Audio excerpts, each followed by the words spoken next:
Olá, muito boa noite, seja bem-vindo, bem-vinda ao programa Tá na Web. Aqui você fica por dentro do que está sendo falado na internet e de alguns dos temas mais buscados no Google. O programa de hoje, gente, fala de um assunto extremamente importante e urgente na nossa sociedade. Neste sábado, dia 20, é dia da consciência negra, né? A data que simboliza a luta do movimento negro, e no Google Trends o tema teve aí mais de 100 mil pesquisas. Se você ainda se pergunta por que essa data é necessária, eu te explico. Os negros, segundo o IBGE, representam a maioria da população brasileira, 52,9%. E mesmo assim, eles enfrentam desigualdade em todos os setores da vida. Por isso, esse debate sobre o tema é muito necessário. E quem me ajuda nessa missão hoje é a vice-presidente da Comissão de Igualdade Racial da OABDF, a Josefina Serra, e a psicóloga Joyce Avelar. Boa noite, Josefina. Me ouve bem? Boa noite. Agradeço o convite, né? Fico maravilhada, agradeço ao doutor Arthur que me indicou, né? Já tinha ouvido falar, já assisti algumas vezes, e parabéns pelo programa, e desde já estou à disposição para qualquer, né, pergunta. Eu já posso começar a falar? Calma aí, já. Deixa eu apresentar aqui a sua colega Joyce. Obrigada pela participação também, Joyce. Boa noite, também agradeço, né, o convite. E é uma honra estar aqui junto com a Josefina. Estou animada aí para o nosso bate-papo. Vamos lá, vamos começar então. Josefina está animada, vou perguntar primeiro para ela. Então, Josefina, é o seguinte, eu abri o programa aqui falando que esse tema é necessário e que a gente precisa sim, né, falar sobre essa data. Porque entra ano e sai ano e a gente vê que os jornais sempre estão estampados com casos que envolvem o preconceito e o racismo, né? Então, eu queria, por favor, na sua opinião, rapidinho, para a gente entender aqui o porquê que esse tema é necessário. Me conta um pouco do que vocês vivem, né, na sociedade brasileira. Digamos assim, são 300 anos, ou 120, 130 anos da bendita, abolição, entre aspas, e graças aos jornais que a gente ainda tem toda essa repercussão, porque se não fosse a imprensa, independente de que lado ela esteja, se ela coloca de um lado ruim ou bom, a gente tem que agradecer à imprensa e principalmente ao judiciário e algumas pessoas que se falam antirracistas. Porque se não fosse isso, a gente também não estaria discutindo. E quando você começa a discutir, a sociedade toma um posicionamento e as pessoas também. Então, no mês de 20 de novembro, no mês da consciência negra, para a gente, isso aí é um momento que a gente sempre falou, que era para a gente ver os avanços, né, e o que a gente ainda tem que fazer, que infelizmente é muita coisa. Tivemos muitos avanços, mas ainda tem muita coisa a se resolver, tanto é que você vê nos jornais, como você mesmo falou, que toda hora tem um caso, mas se a imprensa não divulgasse, a gente também não ia poder estar aqui discutindo com você esse tipo de tema e levando a sociedade a refletir o que é realmente o racismo, o que é a injúria racial, né? E por que a gente ainda está quase que engatinhando. Tá certo. Bom, eu também quero ver, né, esse tema e ouvir sobre esse tema por um ângulo diferente, que é o da Joyce, né? Joyce, você é psicóloga, você estuda esse tema a fundo, e eu queria entender qual que é, né, a consequência, digamos assim, de você viver numa sociedade assim e de pessoas negras enfrentarem esse tipo de discriminação. Me conta um pouquinho da sua experiência.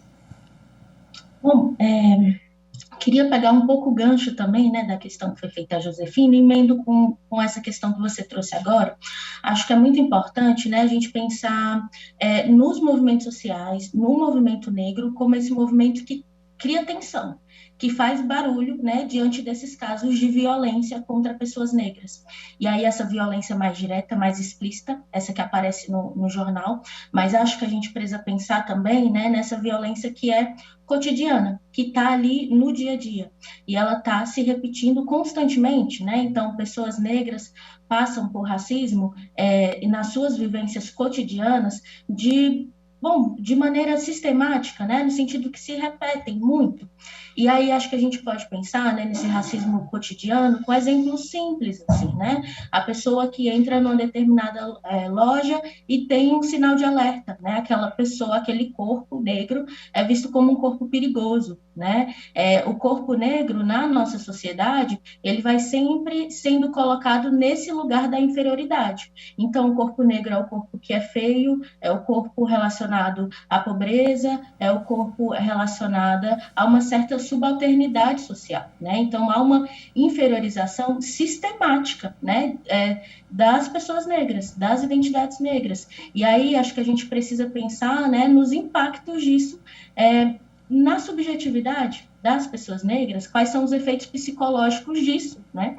E acho que a gente pode pensar que, no mínimo, é adoecedor viver numa sociedade que é contra a sua existência, né? É contra a sua existência no sentido de que há uma repressão constante, né? De quem você é, da sua história, há uma repressão constante do seu corpo, que é sempre visto como um corpo perigoso, né? Um corpo relacionado a características negativas, né? Então, acho que isso pode chegar, né, nas pessoas negras de uma maneira adoecedora, né? E é importante a gente pensar nesse adoecimento ligado a todas essas questões sociais, né? Não somente um adoecimento de uma ordem individual. E como eu comecei aqui falando no programa, né, no início do bloco, que isso afeta todos os setores da vida. Então, eu vou trazer alguns dados aqui que vão exemplificar o que a gente vai discutir hoje, né? Diferença no mercado de trabalho, eu queria começar por esse ponto, tá, Josefina? Eu quero trazer um dado aqui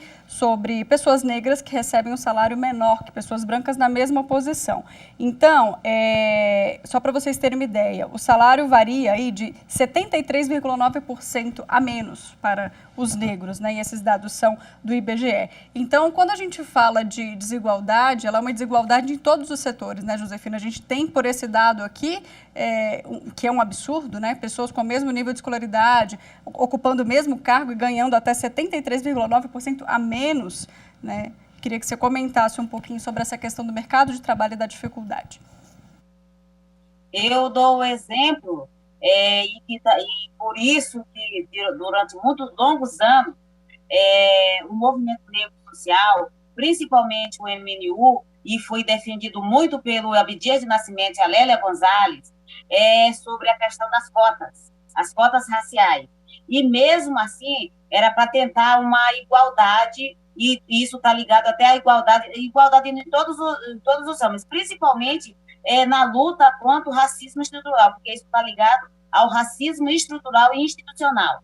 Quando você faz esse tipo de... quando tem essa diferenciação, a luta da gente para tentar equilibrar, que foi criada as cotas. E hoje a gente vê, e principalmente que eu sou de uma categoria de advogados, quando foi depois de muita luta, a gente conseguiu os 30% das cotas raciais na OAB, porque está ligado à questão do trabalho. O que a gente percebeu nessa luta?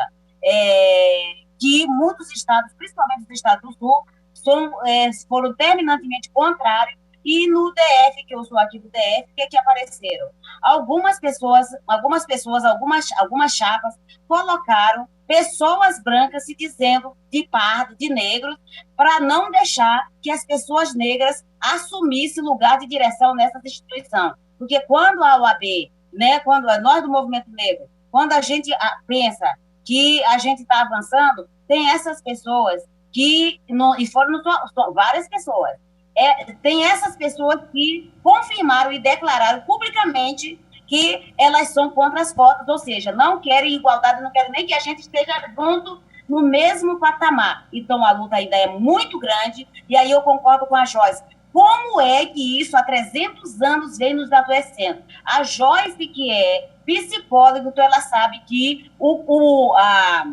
hoje que todo mundo está falando, que é sobre a depressão, eu sempre falo, Joyce e a Lívia, a depressão existe, só que nós, principalmente nós mulheres negras, não temos nem tempo de ficar doente, né? Então, porque, na realidade, a depressão, ela é originária do banzo, o quanto que fizeram contra a gente. Agora você se imagine isso no mercado de trabalho, que a todo momento você ouve esse tipo de coisa, assim, diretamente, mas o que O que dói muito mais é você ser desmerecido na sua capacidade técnica, quer dizer, capacidade de trabalho, onde é uma agressão à dignidade da pessoa. Apesar de eu dizer, eles fazem isso porque, para eles, nós não somos pessoas, nós não somos gente.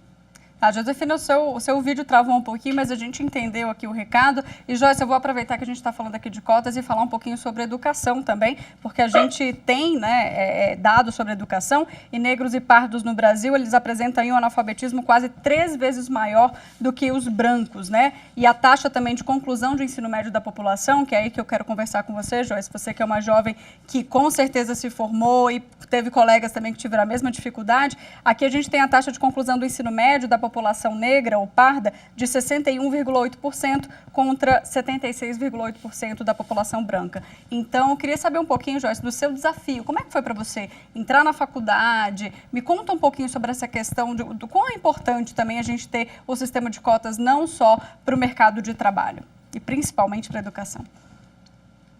Bom, acho que é importante pensar, né, que a inserção de pessoas negras no ensino superior, né, se dá por meio das políticas públicas, principalmente, né?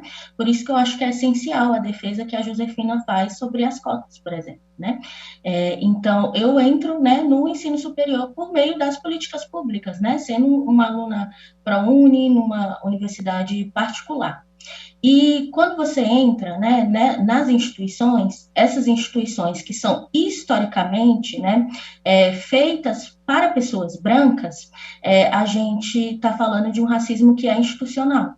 Tem algo, né, dentro das instituições, a gente pode pensar, né, no campo da educação, no ensino superior, ou até da educação básica, do ensino médio, há algo dessas instituições que nega a existência de pessoas negras. Nega no sentido de que não foi feito, né, para pessoas negras pertencerem a esses espaços, porque o corpo negro sempre foi visto como corpo para o trabalho braçal. Né? Então, quando a gente pensa nessa herança, né, do processo de escravização, o corpo negro como esse corpo, né, que precisa estar nesses trabalhos braçais, e no Brasil trabalho braçal é sinônimo, né, de trabalhos vistos como inferiores, portanto, trabalhos que são menos remunerados, né, tem uma remuneração e tem uma maior precarização desse trabalho. Então, quando a gente pensa no ensino superior, é pensado, né, para pessoas brancas, pessoas vistas como aquelas, né, que pertencem à intelectualidade, pertencem àquele espaço. Então, pessoas negras não são vistas, né, como capazes de produzir intelectualmente, de refletir intelectualmente sobre qualquer assunto. Né? E esse espaço, ele é todo feito para que essa pessoa seja repelida. Né? Então, você não vai estudar sobre história negra, você não vai estudar autores e autoras negras e negros, tudo que você vai estudar é pensado também para pessoas brancas e pensado por pessoas brancas. Se torna um espaço difícil de se permanecer.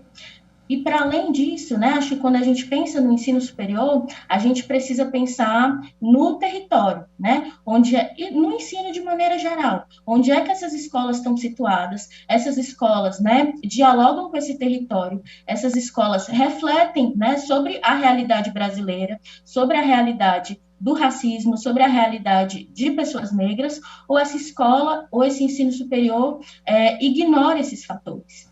Né? Ignorar esses fatores dificulta a nossa permanência, porque é uma forma de invisibilizar a nossa existência, a nossa trajetória, a nossa cultura e as nossas contribuições científicas. Né? Então, acho que, para além das políticas de inclusão, é necessário que a gente também pense políticas de permanência nesse espaço, para que seja possível, né, que a gente se forme. Ótima colocação, tá certo. Olha, gente, o bate-papo tá tão bom, mas eu, infelizmente, preciso seguir aqui com o programa. Eu quero agradecer a Josefina pela sua participação e pela sua colaboração aqui. Já acabou? Já acabou! Então tem que ter outras vezes. É verdade, vamos sim. Joyce, também agradeço a sua participação, viu? Uma boa noite. Também agradeço. Boa noite. Bom, gente, eu vou aproveitar o tema e antes, né, de partir para os outros destaques da semana, eu vou convidar você para ver comigo a chamada do programa Repórter Justiça, que estreia nessa sexta e fala sobre afrofuturismo. Se você não sabe o que isso significa, dá só uma olhada. Você já ouviu falar sobre afrofuturismo? O movimento que surgiu há 30 anos para dar mais visibilidade ao povo negro é o tema do Repórter Justiça desta semana. Vamos falar sobre empoderamento e igualdade de raça. Você vai conhecer as penas previstas para o racismo e para quem incita a discriminação. E ainda, o projeto que pretende transformar o Dia da Consciência Negra em feriado nacional. Você não pode perder.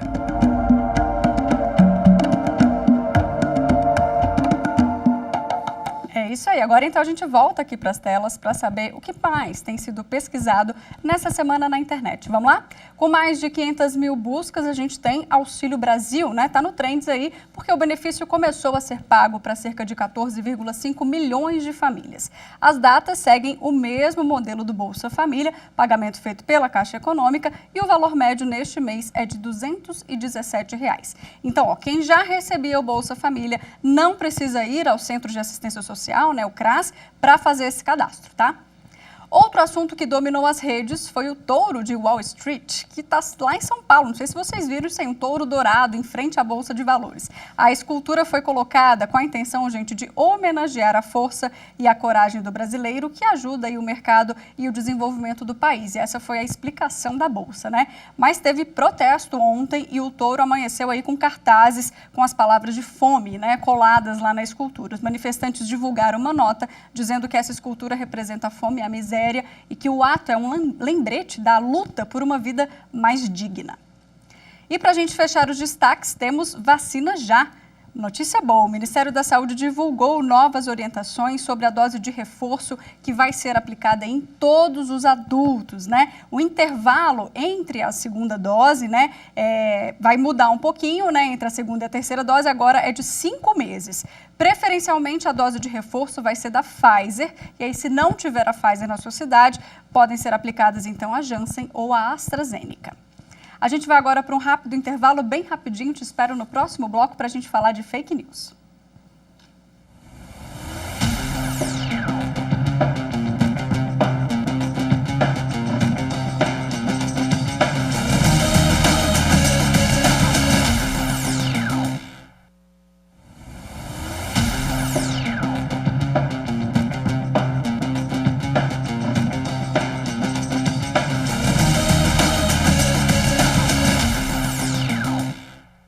Estamos de volta e a gente começa o segundo bloco mostrando então para você a fake news que está sendo desmentida na nossa editoria semanal do Instagram, #EraFake. Você já conhece, né? Mostra aí as notícias falsas que circulam nas redes sociais. Se você não segue a gente lá, o nosso IG é TV Justiça Oficial. Gente, era fake a informação que circulou por aí, né? Dizendo que a Pfizer patenteou um sistema para rastrear pessoas vacinadas. A informação é falsa, claro, a farmacêutica Pfizer não prevê o rastreamento ou controle de vacinados por meio de algum dos componentes da vacina contra a Covid-19. E na programação da TV Justiça, a gente também está desmentindo uma fake news relacionada à vacina e à Pfizer. Mais absurda ainda. Vamos dar uma olhada.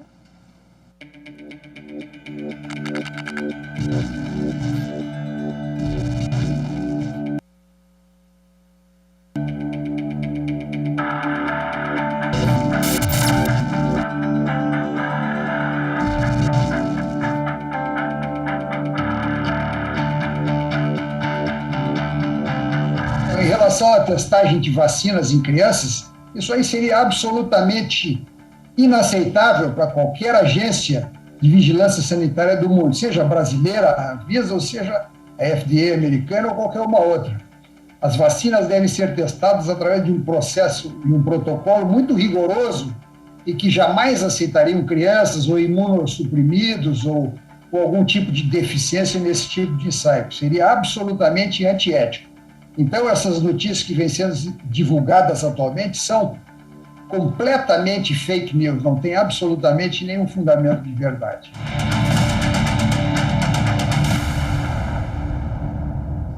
Para falar sobre isso, então, eu chamo aqui na tela o imunologista Jaime Martins de Santana. Tudo bom, doutor Jaime? Boa noite. Boa noite, Mariana. Como vai? Tudo certo. Um pouco assustada, né, com essas fake news que a cada dia a gente se surpreende que é um caso mais absurdo que o outro, doutor. Mas vamos falar um pouquinho sobre isso. Não existe essa questão de rastreamento, então, de pessoas por meio da vacina da Covid, certo? Eu vou te mostrar aqui um aparelhinho, ó. Esse aqui, celular. É aqui que a gente é rastreado. Não pela vacina. A vacina é algo absolutamente técnico, científico. Só existe ali os componentes que vão fazer o nosso sistema imunológico reconhecer aquilo como estranho e produzir uma resposta imune eficiente. E ele guarda essa informação para quando a gente tiver contato com o vírus verdadeiro. E aí a gente responde rapidamente e ficamos protegidos. É assim que funcionam todas as vacinas, desde a primeira que foi feita, que foi contra a varíola, há muitos e muitos anos atrás. Todas essas vacinas, Mariana, todas elas, não só hoje, né, contra a Covid-19, mas todas elas sempre foram monitoradas pela comunidade científica e pelos órgãos de controle sanitário de muitos países, inclusive órgãos que são muito mais severos do que a Anvisa brasileira. E a Anvisa brasileira é severa também, viu? Faz um trabalho muito bom. Então, esse controle é muito transparente para todo mundo. A comunidade científica acompanha, as autoridades políticas e sanitárias dos países acompanham. Tudo é feito com relatório, com dados corretos, e não tem nada que se injete nas pessoas hoje, como se diz, vacina contra a Covid, de todas elas, incluindo principalmente a Pfizer, que não seja do conhecimento científico e transparente de todo mundo e dos órgãos sanitários.